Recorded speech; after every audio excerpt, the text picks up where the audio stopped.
Okay, we shall start with the chant.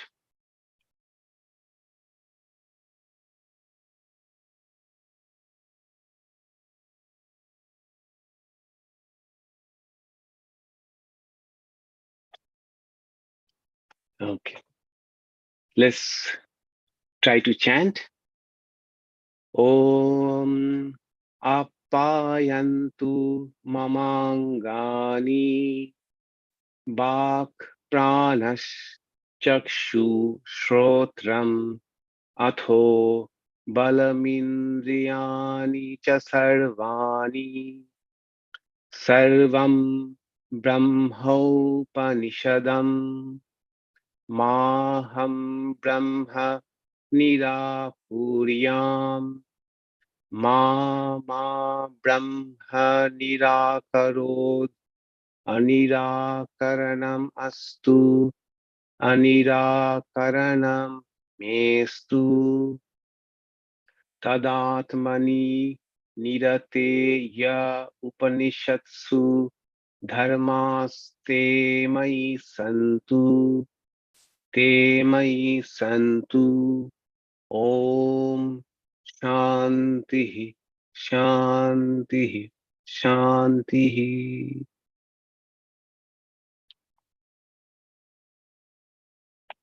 All right. We are studying Keno Upanishad, almost towards the end of it. It started with a question of the student and conversation between the student and the teacher about the reality, which is the real driving force in our being.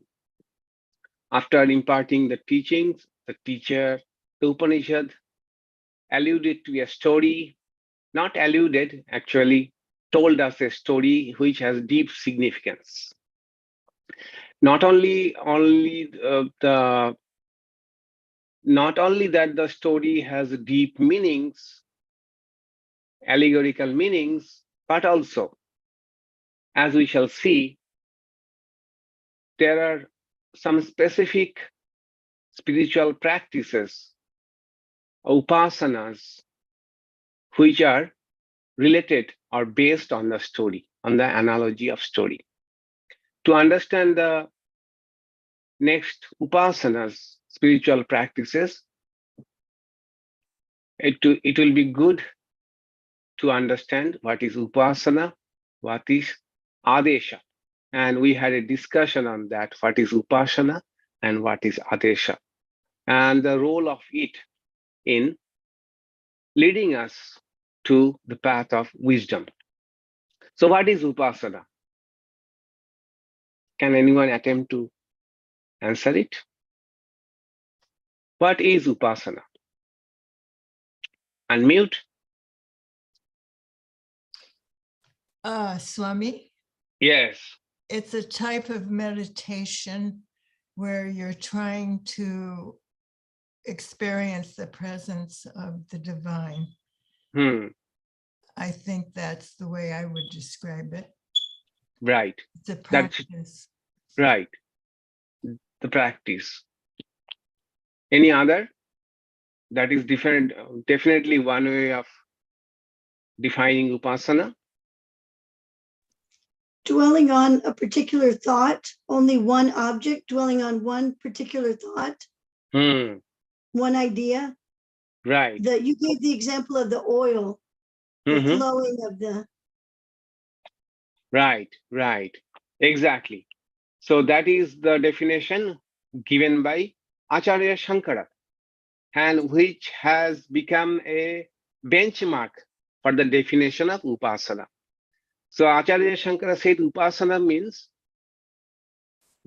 dwelling on a particular thought in exclusion of other thoughts in such a way that the mind flows towards that object as smoothly as if oil is being poured from one vessel to another.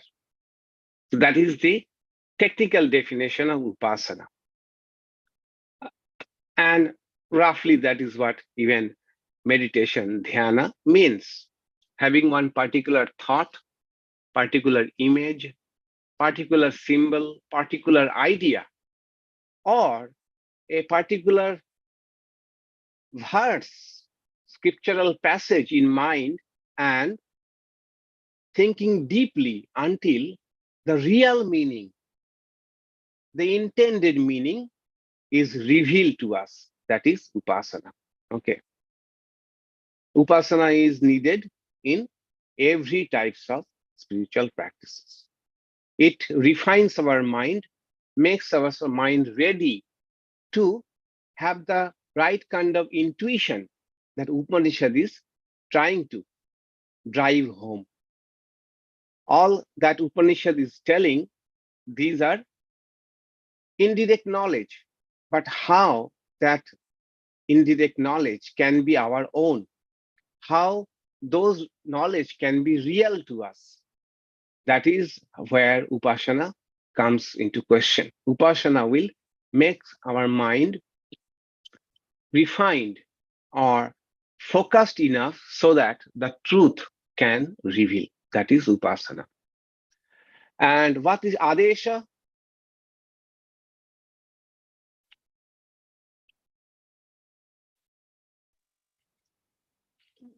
Spiritual instructions. Right? That is the general meaning of ādeśo. But in the context of Upanishad, it has got a specific meaning. What is that?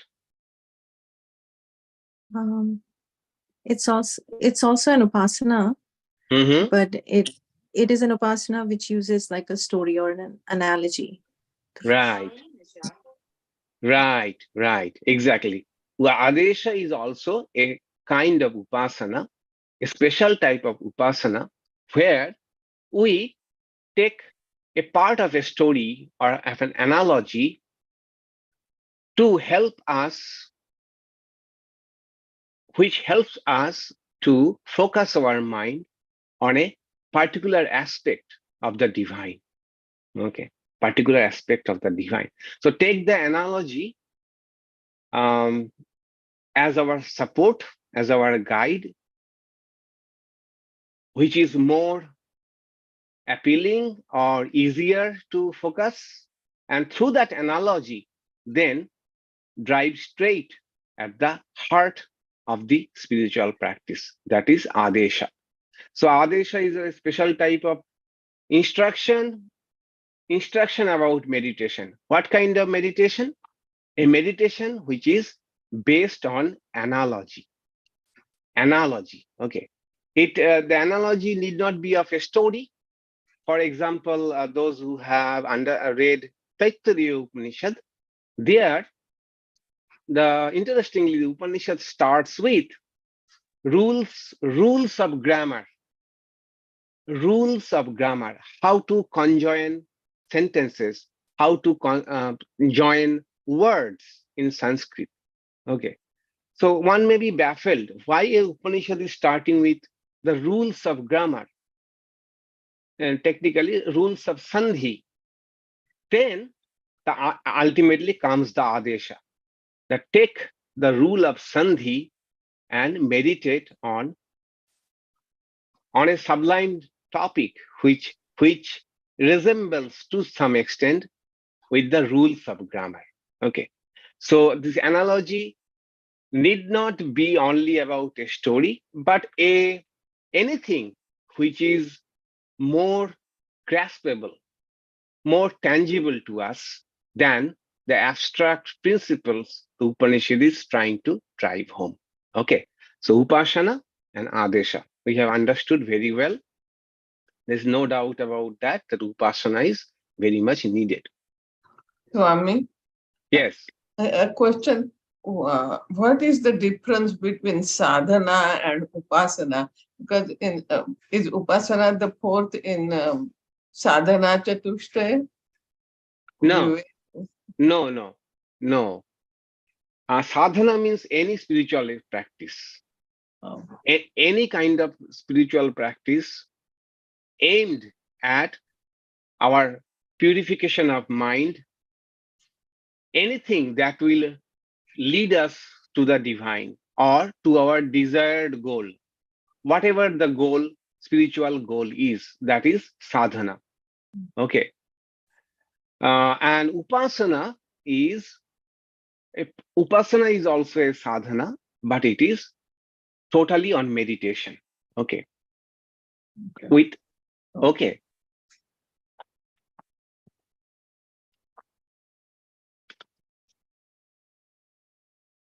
I'm tempted to, go into little more detail. Sadhana, how the word came. So three words. One is sadhya. Sadhya means which I am aspiring for. Okay. It has come from the word sadha. That is my wish. That is my intent, desire. For example, my intense desire may be to go to Italy. Okay. One day visit Italy or Rome. That is my sadhya. And whatever I do to reach there is called sadhana. Okay. And one who undertakes this adventure or this undertakes this is called a sadhaka. Okay. Sadhaka. All right. So with this understanding of upasana and ādeśo, we shall go to the next two mantras. In these next two mantras, there will be three upasana or three ādeśo. They are ādeśas because they are based on the yaksha story. Okay, yaksha story. In the first mantra, 4.4, there will be two upasanas, and both of them are in cosmic dimension, not in the inner world, but in an outer world. So remember, let's remember again, the same spiritual reality when we are talking from individual perspective, it is called Atma. Atma, the word means your very own.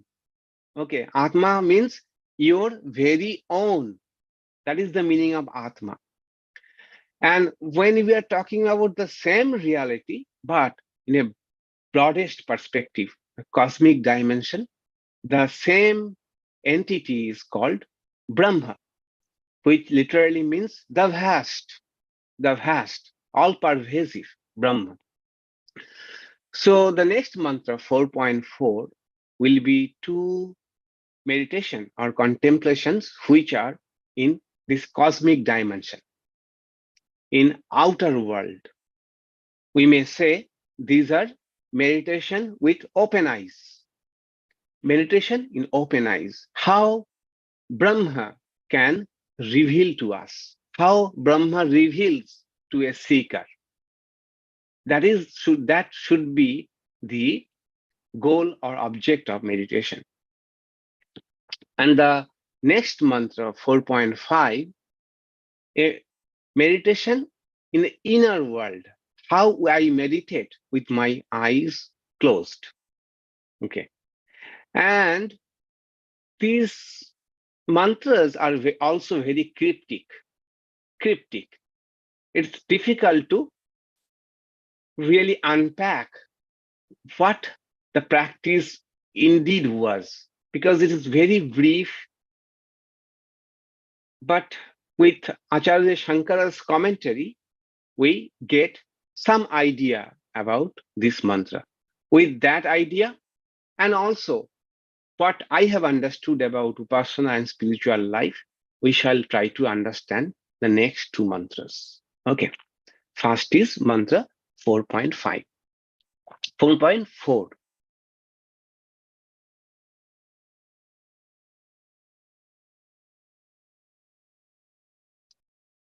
Tasya esha ādeśo yat etat vidyuto vyadyutat This is interesting. Take a note on the screen. After the word "a," there is a numeric 3. That is, it's a prolonged "a." That is "a." Okay. Vidyuto, vyadyutat, a. Itīn, nyamīmiṣat, a. Iti, adhidaivatam. This is the mantra. What do all this mean? Okay. Tasya, about Brahma, about that ultimate reality, the ground of existence. ādeśo. Here is the recommended contemplation. Here is the recommended contemplation. We may better probably say here is a recommended contemplation, because there are so many recommended contemplations. Here is a recommended contemplation. What is that contemplation? Yat etat. Just like vidyuto, vyadyutat, a. The flash of lightning, as it were. The word "a," prolonged "a," means as it were. As it were. Itīn, or just like nyamīmiṣat, the winking of the eyes. Again, as it were. Iti, adhidaivatam. These are the cosmic aspects of the mystical contemplation. So this mantra is all about the cosmic dimension of the upasana. So putting them all together, what meaning do we get? About Brahma, here is a recommended contemplation. What is the contemplation? Just like the flash of lightning, as it were, or just like the winking of the eyes, as it were. These are the cosmic aspects of the mystical contemplation. So had we not someone like Acharya Shankara, we could not really make much sense of what the Upanishad is trying to tell. That is why one great thing about Acharya Shankara, if we leave aside his non-dual interpretation of anything, he made many obscure passages, obscure mantras, obscure upasanas understandable to us. Okay, that is his great advantage. And that is where I find the spiritual benefit of reading Acharya's commentary. Not because of his non-dualistic interpretation, but more about his insights about things which otherwise probably we could not have at all understood. This is his greatness. Okay, so what does this mantra really mean?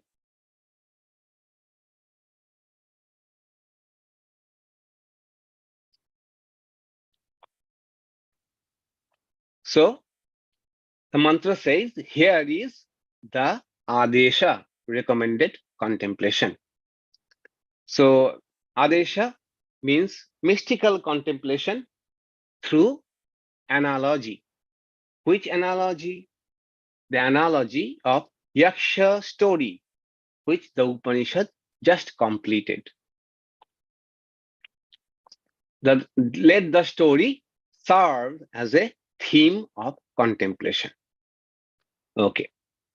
Then the last line of the mantra was, these are the cosmic aspects of the mystical contemplation.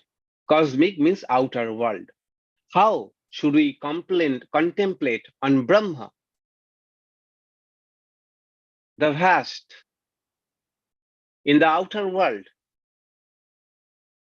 Upanishad says in two ways with the help of two analogies.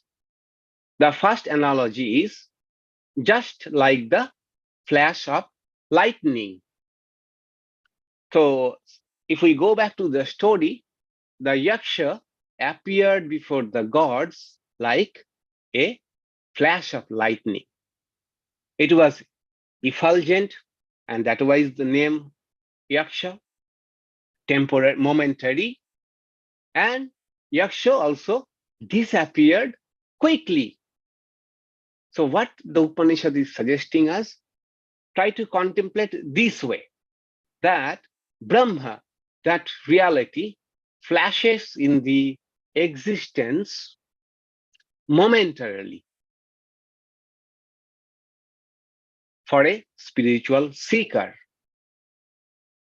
with their eyes open, a seer or rishi gets a glimpse of the all-pervading spiritual entity, just like a flash of lightning.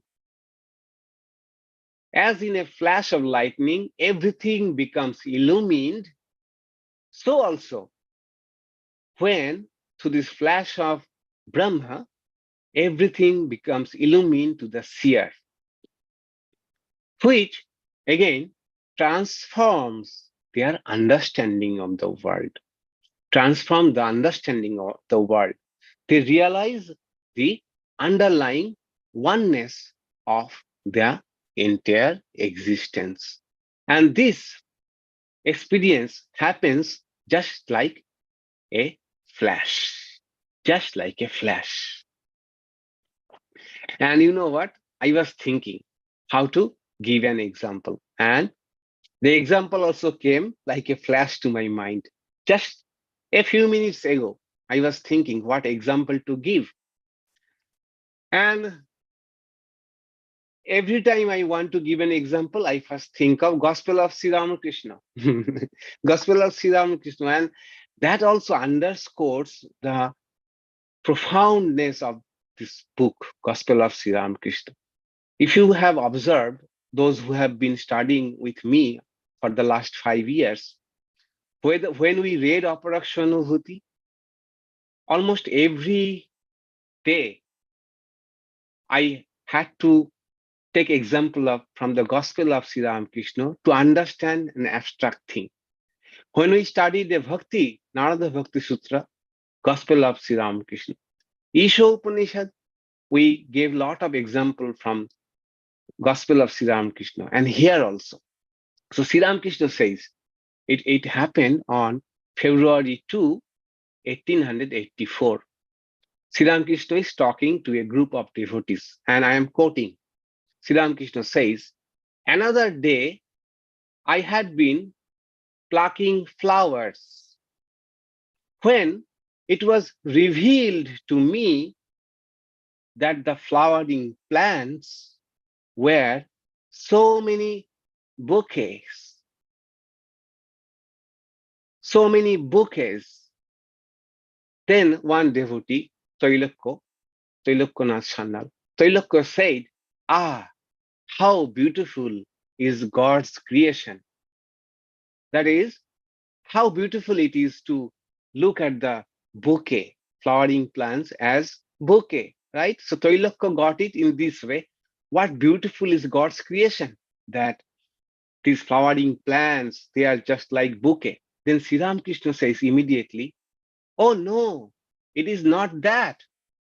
It was revealed to me in a flash. I did not calculate about it. It was shown to me that each plant was a bouquet adorning the universal form of God. And that was the end of my plucking flowers. Plucking flowers. After that, Sri Ramakrishna says, I could no more pluck flowers, because these are like flowers, bouquets, which have already been offered to all-pervasive God. In Bengali, he said, Vidyuto. Vidyuto means the vast. That's Brahman. Brahman. That is this entire existence, manifestation of Brahman, as if all the flowering plants, all the flowers are nothing but individual flowers offered to in the altar. And here it is cosmic dimension. And look at the word he uses. It was revealed to me in a flash. In a flash, it appeared to me that all this universal form of God. Take another example, which I have given so many times. But again, what contemplating? Sri Ramakrishna says that she means Mother Kali, showed me everything was full of consciousness. The image was consciousness. The altar was consciousness. The water vessels, consciousness. The door sill was consciousness. The marble floor was consciousness. All was consciousness. I found everything inside the room soaked, as it were, in bliss, bliss of God. I saw a wicked man in front of the Kali temple, but in him also I saw the power of the Divine Mother vibrating. That is why I fed a cat with the food that was to be offered to the Divine Mother. I clearly perceived that all this was the Divine Mother, even the cat. The point is here, just like a flash, it appeared to Sri Ramakrishna that everything is soaked in consciousness. Everything is soaked in bliss. As was another flash that there is a universal God for whom all these flowering plants were like bouquets offered. That is the point Upanishad is trying to make here.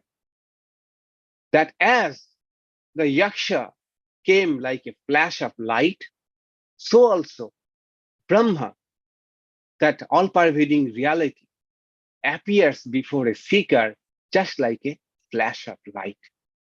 Just like a flash of light. So what we are supposed to do? Make this the theme of your meditation, contemplation. How should we meditate then? That as yaksha appeared like a flash, think about it, so also Brahman appears like a flash. That is the thought we should try to dwell on it. That itself is a upasana. An upasana with closed eye, with our eyes open, we may say. We may say that eyes are open. For example, when we are in a beautiful setting, in a mountain setting, or in front of in front of us, there is a vast stretch of lake or vast stretch of meadow. We may meditate like this, that Brahman is in fact peeping through all of this. But at this moment, at this state of my mind, I am not able to perceive that, experience that, but it may flash before me in a moment. It may flash before me in a moment. Okay, so that is the meditation with open eyes and contemplate this way. So this is called the lightning meditation. Meditation on light. As light comes in a dark night and momentarily, but it flashes and illumines everything, so also Brahman may appear or flash itself, reveal itself before us in a moment and might illumine our understanding for good. It might transform our understanding about the world forever. Let it be your meditation. Let it be your contemplation. So why it is ādeśo? Because this upasana is with reference to the story of Yaksha. As Yaksha appeared like a flash, so also this Brahman appeared before a seeker like a flash, as it appeared before Sri Ramakrishna in a flash so many times, so also it might appear before us at any moment, who knows when. So meditate it this way. Is it exactly like a flash of lightning? No, that's why Upanishad say, three times. Prolonged that is as it were. Not exactly like the appearance of the Yaksha. Why? Because the Yaksha, in fact, stayed for a while, not momentary, right? Yaksha stayed for a while, had conversation with the three gods. So it is not exactly Yaksha appeared in a flash or in a moment. Secondly, Yaksha did not reveal itself to the gods directly. It was through Uma that it revealed to Indra. Okay, although all of them had the glimpse of Yaksha, but they did not understand what it is. In that sense, this actually quite does not correspond to the actual experience of a seer. The Brahman flashes. Okay, thirdly, it's only its effulgence and relatively brief stay are being compared with Brahma. So one thing about Yaksha was clear, that it was something effulgent and it did not stay long. Okay, that is why it is being compared with a vision of Brahma, vision of the all-pervading. Let it be your subject or theme of contemplation. Okay, this is one ādeśo. Then there is another. Okay, any question about this before we move to the next meditation? Someone asked, is it winking? Okay, it is winking, not blinking. Okay. Yes, Maharaj. So would this be like the vision Guru Nanak had, where there's a bhajan, Gagan Mai Thal, when he wanted to enter a temple during Arati time, and he was not allowed to enter because of his appearance. And when he came outside, he had maybe a vision where he said that the sky is the plate and the stars are the diyas, and this is an arti that is going on. So so would that be like, it's not lightning, but it is like a cosmic vision that he may have had. Yeah. Indeed. Surely. All of these, if we look at these, their visions, suddenly they see like, a very cosmic dimension of the things, cosmic dimensions of the thing. Yes.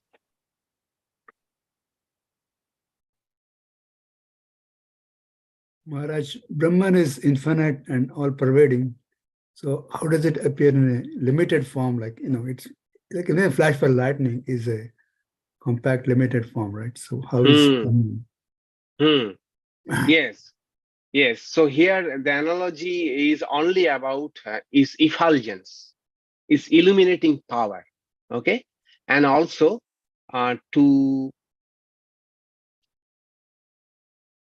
drive home the fact that it is momentarily, in a moment, and it is illuminating. The Brahman, that kind of vision does not mean seeing light.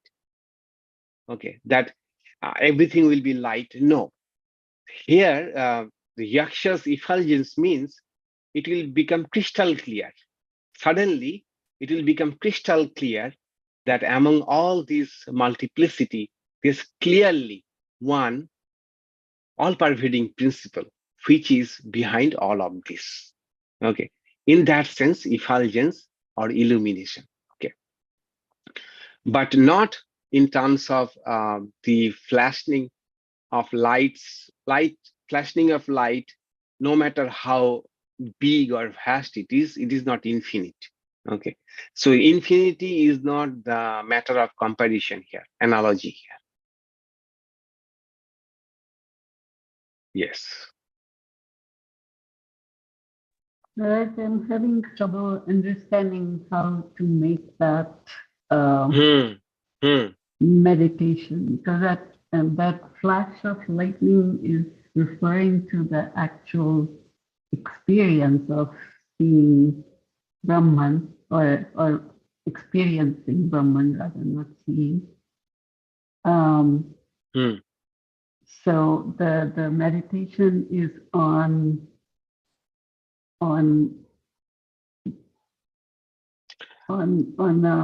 actually trying to get that. The meditation, the crux of the meditation is this momentary flash, momentariness. Have you got it? As the lightning flash in a moment and illumines everything. So please meditate on this sudden revelation of Brahman. Okay. It is indeed, as I told you, the exact process involved here is lost. Upanishad is also very brief. Okay. But there is only allusion that lightning meditation. Lightning meditation. Whereas this meditation is the process, and this flash may not happen also. Expecting this flash, we are meditating, or we are meditating, experiencing the vast nature, all natural external nature we are meditating upon. This flash may not happen also. But No. It flash does not have to happen. Its point is not a flash. Neither lightning is the point. Point is that this revelation can happen in a moment. In a moment. Okay. In a moment, like a flash of lightning. Neither the lightning is the focus of the meditation, nor its extension.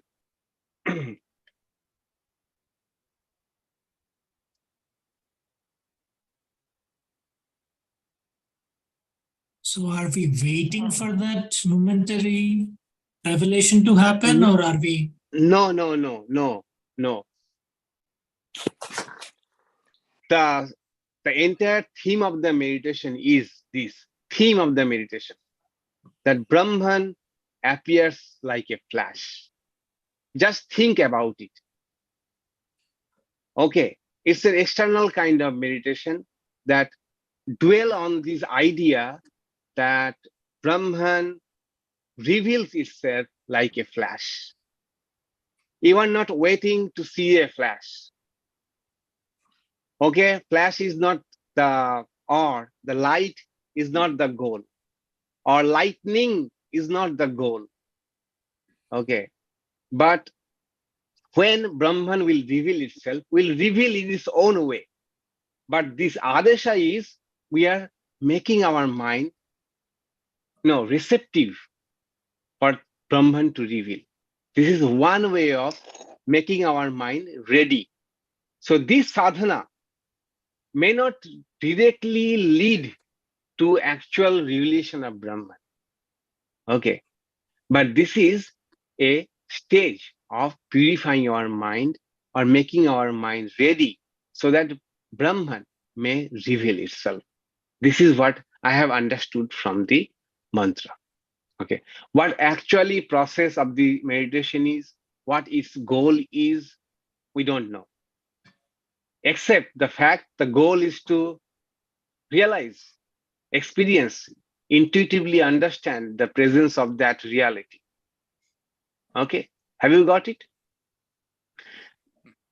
Because the way we understand Upasana nowadays, it developed through many centuries and over later period of time. Okay. At Upanishadic time, Upasana were not like this as we understand it. Okay. That now most of us have a mantra and corresponding image. Then there is a process, how we start with, how we proceed with, how we finish with. But Upanishadic meditations, if you will see, there are momentary, there are brief pointers to something else. Okay. In that way, we have to understand it. And probably all of us has to try to understand for ourselves what this mantra really means. The lightning being pure white could be symbolic of the purity of divinity. Yes, definitely. Anytime. It is uncommon but can happen in deep meditation and devotion. Is this a description that the revelation will occur in a momentary manner? So we get it. Chance favor the prepared mind. Indeed, it might happen in a moment. This is the point of the meditation. Yes, Rick, go ahead. I see your raised hand. I think that I've been thinking about this, and I think the flash refers to the moment of cognition, not so much the material of the cognition, but that moment, that impulse. And look, Ramakrishna found it in a wildflower. Okay, other people find it, but it's not in the object. Right. It's not in the object. It's in the impulse of cognition. Right. And we didn't talk about the wink yet. Yes. Are we talking about the eye winking up and down like that? Right. We don't do that. We don't do it. It happens. In that same way, the cognition happens. It's a function. It's a function beyond our control. The lightning is beyond our control, but we have the cognition in that same way. Right. Exactly. True. Well said. Yes, Preetiji. Yes, Maharaj. So this instantaneous nature of this meditation. So I just remembered, Thakur has said somewhere in the gospel, I believe, where a light is brought into a room, in a dark room, which has been dark for ages, and it's in an instant that darkness is gone, like it disappears. So it's kind of alluding to this kind of yes. In fact, yes, this analogy also came to my mind. Someone asked Sri Ramakrishna how long it will take for the light to come and the avidya, the ignorance, to be gone, the non-recognized. And Sri Ramakrishna says that suppose a room which has remained dark for ages, how long does it take for a matchstick to illuminate? It's a moment. Although the darkness had been for ages, that is, we are not recognizing the reality, although we are in it, we are living in it, we are working through it for ages. But a moment it will take for us to have the full knowledge of it. Okay, so I think that is the essence of this Upanishad, Upasana, ādeśo, that it may flash in a moment. Okay, so think about it and develop on your own way what do you get of it? Okay, meditate on it and find a new light on your own way. What the Upanishad is trying to tell us through the analogy of yaksha and reference to flash of lightning, what it might mean. It is for all of us to probably find it out. Okay. Maharaj, it's like an awe moment. It's an awe moment. Indeed, awe moment. That also just occurred to me, that if there is a sudden flash of lightning, we become awestruck, awestruck. And maybe when we come to the understanding that experience of, Brahma everywhere, and we get awestruck about it, the vastness. Interestingly, I told you that I gave last 2 talks on this particular thing called awe, the phenomenon, which is a wonderful phenomenon. It's a spiritual thing. And they say that there are 2 dimensions, 2 elements in an experience, what makes it an awe experience. What makes it different from a surprise, simple surprise or amazement. One thing about awe is a perceived vastness.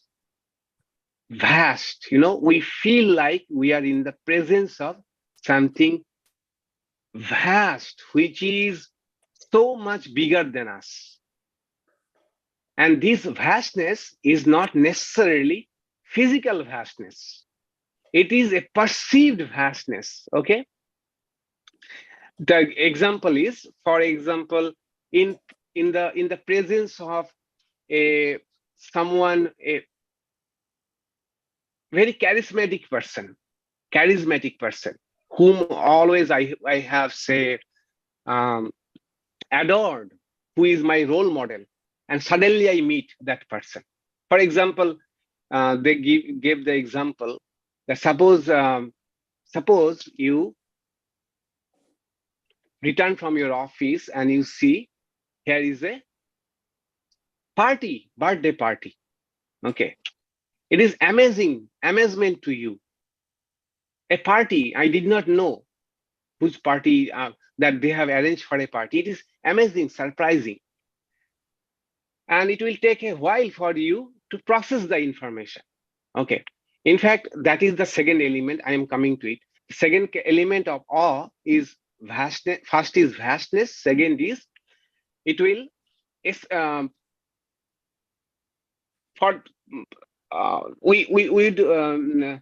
our mind will be blown away, jaw-dropping. It will take a while to process the information. What is going on here? So now they give the example. Suppose you return to your home and you see here is a party arranged. So here is an amazing thing, and you cannot process the information immediately. You enter and you see that people are there waiting to welcome you, and they have arranged for this party. Is it awe? No, because although second element is present of surprise, present of your mind blown away for a while, but nothing vast is present in that. Now, imagine you enter and you see Dalai Lama. Party and also Dalai Lama present just before you.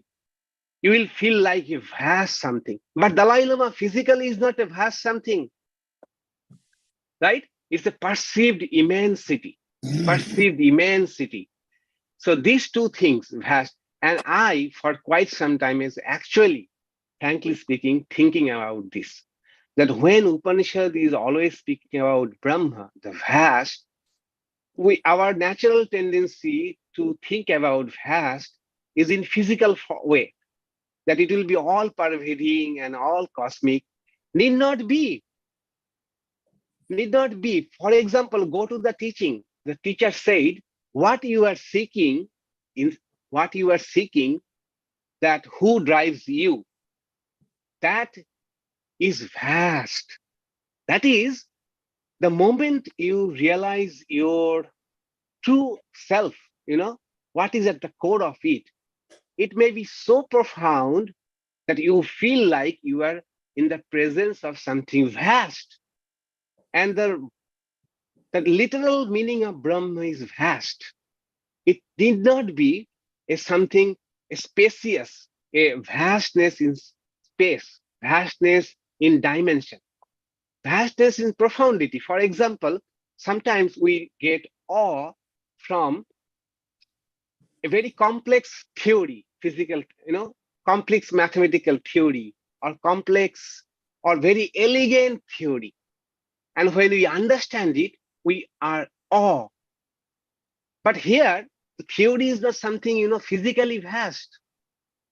But we feel like, oh my God, what a vast concept. Okay. So the point is this, that the moment we get the flash, that we are awestruck. We are awestruck what it is.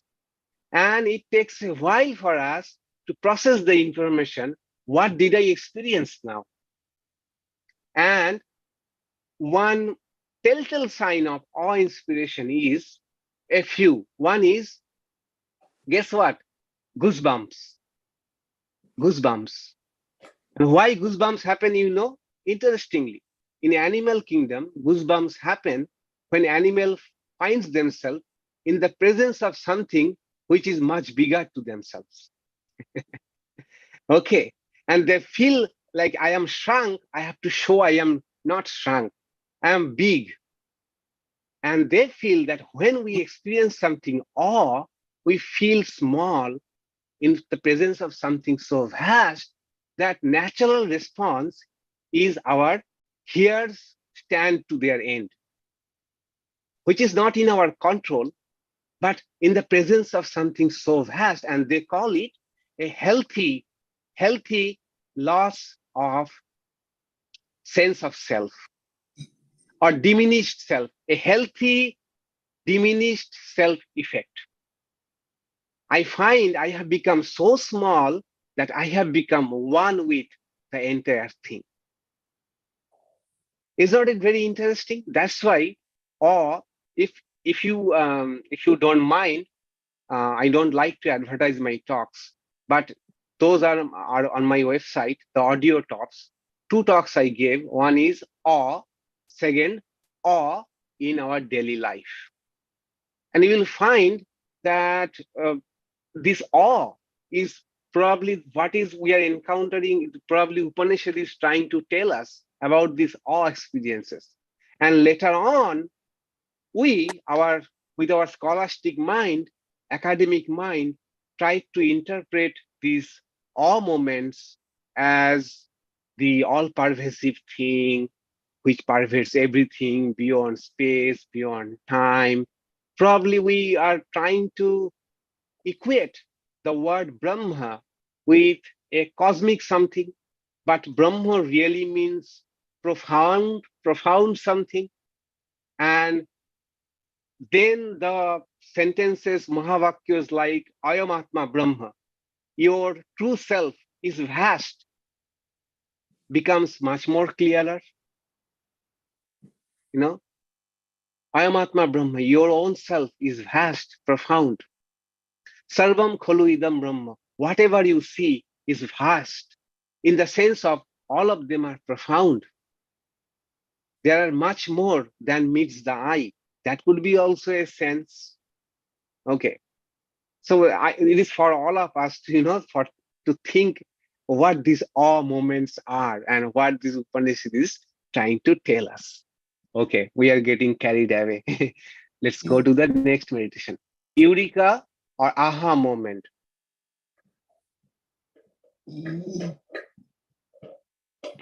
If I get a phone call winning $1 million jackpot, the mind does not work for a moment. What is that concept? It is simply surprise. It is because every surprise is not awe. Awe has some telltale signs. One is we'll feel like we are in the presence of something vast. Second effect will be time. We'll feel like we have abundance of time. Time has slowed down. That's why every time participants are exposed to awe experiences, and they have found in again and again, over and over, that these awe experiences make us less materialistic. Why? That we feel that we have abundance of time. So after every awe experience, all the participants were ready to volunteer for a cause. And they showed less interest in money. After awe experiences, after, artificially creating awe experiences in the laboratories, in control group and in the other group, they found those who were exposed to the awe experiences, all of them showed less interest in making money. They showed their generosity in giving money, their willingness to help others. And not only that, they found that they felt humble, okay, humble enough. So to answer the question, if a call comes to you that you have you have got $1 million jackpot, if all these things are present in you, then it's an awe thing. It's an awe thing, but not simply surprise is an awe thing. Okay. And another thing about awe is, this is where comes spirituality. After awe experience, everyone finds themselves connected with in the bigger whole. They more identify themselves as part of a bigger humanity or part of a bigger group than their counterparts who were not exposed to awe experience. That's why awe is so much of creating interest in the world of psychology now. And interestingly, I don't know whether I shared with all of you, all of this interest in awe began with an American psychologist, Jonathan Haidt, the great psychologist, social psychologist of New York University, who wrote a groundbreaking book called The Happiness Hypothesis. Happiness Hypothesis. And he is the one who in whose mind this idea came that what I am experiencing does not match the description of other emotions. 6 fundamental emotions people knew till then. Till 2000, people knew there are 6 fundamental emotions, but awe does not match any of them. He came to US and started exploring, and many other psychologists all over the world now are interested in study of awe and its spiritual potential. So, I mean, these are all I have talked in my talk.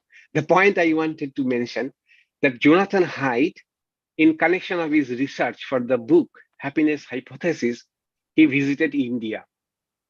And he went to a place called Bhubaneswar in eastern India. In Bhubaneswar, there is a Lingaraj temple dedicated to Lord Shiva. And it's a huge temple. When he first went to the temple and saw the environment there, this is the first time he felt that something is bubbling up from within. And I am feeling that I am in the presence of something vast. What is this emotion that is gripping me? He mentioned all this in this book, Happiness Hypothesis. And he came back and tried to understand that phenomenon called awe. And he understood that there is something sacred with all awe experiences, sacred, a feeling of sacred. Okay. So how everything is, so connected, a temple and awe, spirituality, Upanishad.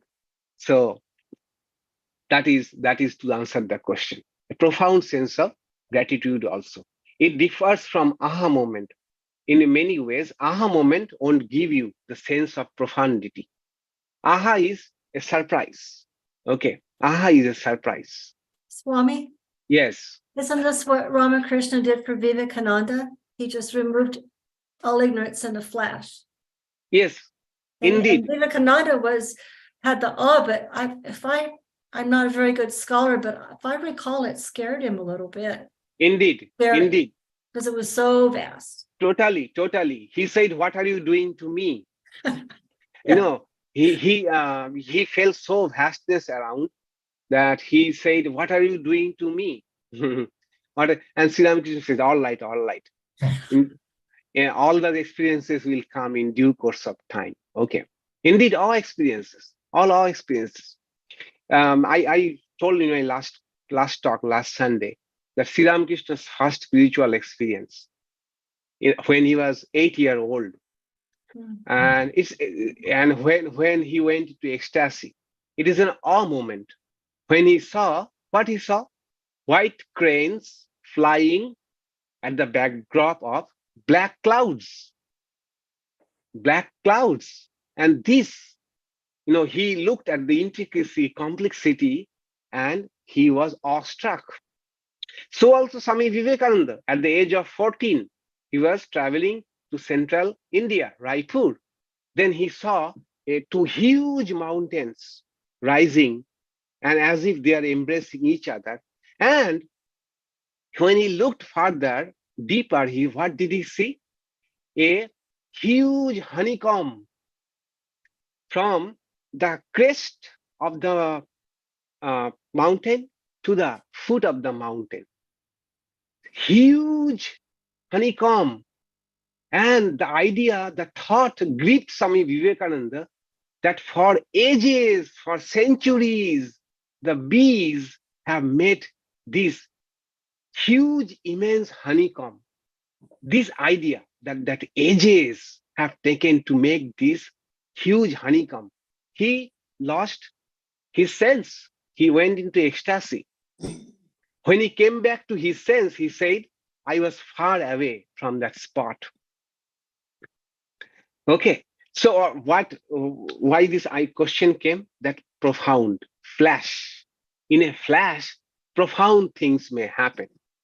Probably that is the meditation, that in a flash, profound things may happen.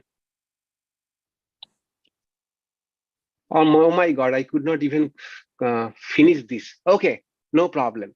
So next day we shall take the second half of this mantra, which discusses another meditation, but which will be further easier to understand when we have understood the first, this lightning meditation. Okay. Any further question? Am I off? Oh. Yes, Rick. Oh.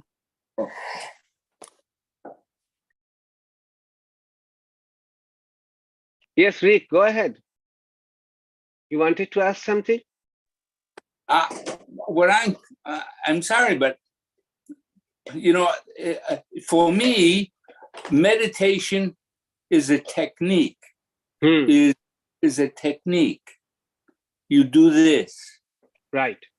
So what do we do here? Indeed, that is difficult to answer. Indeed, difficult to answer how to do this meditation. But Upanishad, Upanishad is giving us a hint, something. As I told you, these upasanas, the details of these upasanas were lost because to people, these were known to the people at that time. Simple allusion, simple mentioning of these things recalled, they could understand what the person is telling.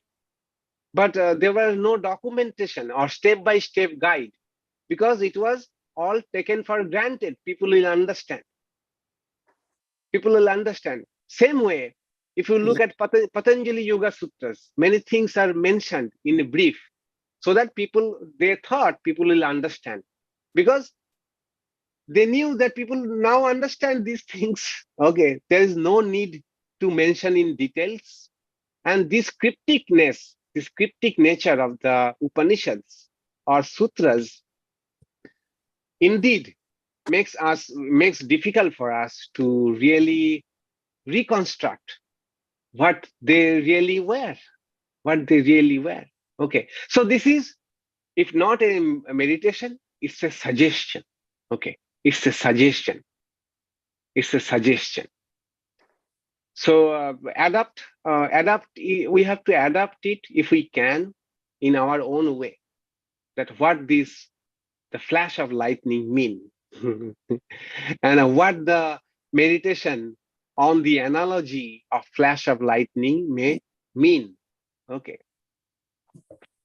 But one thing for sure, these are unique types of spiritual practices, unique type of sadhanas that Upanishad is exposing us to, exposing our horizons. That every Upanishad we read, speaks of so many types of sadhana and so many types of upasanas.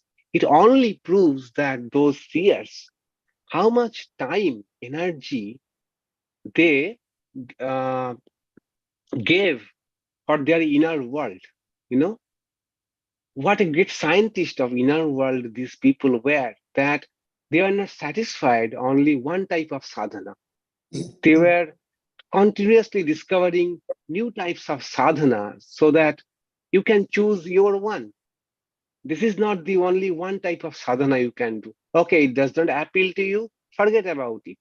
But there are opportunities to take up sadhana or meditation in different ways, and taking the inspiration from natural things like a flash of lightning. And the next mantra will be meditation on your winking, Details are very difficult for us to now reconstruct as they were.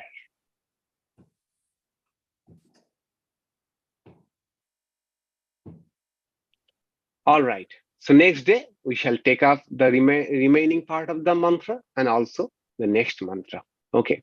In the meantime, if you are interested about the spiritual subject called awe, this is something that is very much captured my time, essence, and attention for last few months. And what I try to do in these two talks, simplify it and present it in a way which is helpful for our spiritual life. Okay, if you are interested, you can go to it. And I totally believe awe is the new thing. It is the spirituality for the non-religious people. It is a practice for spiritual but non-religious people. Those who don't identify with any religion, those who are not interested in deities and personal gods, this could be a very potent spiritual practice, that how we can cultivate or make ourselves receptive to awe. Okay. That is why I dealt so much time with awe.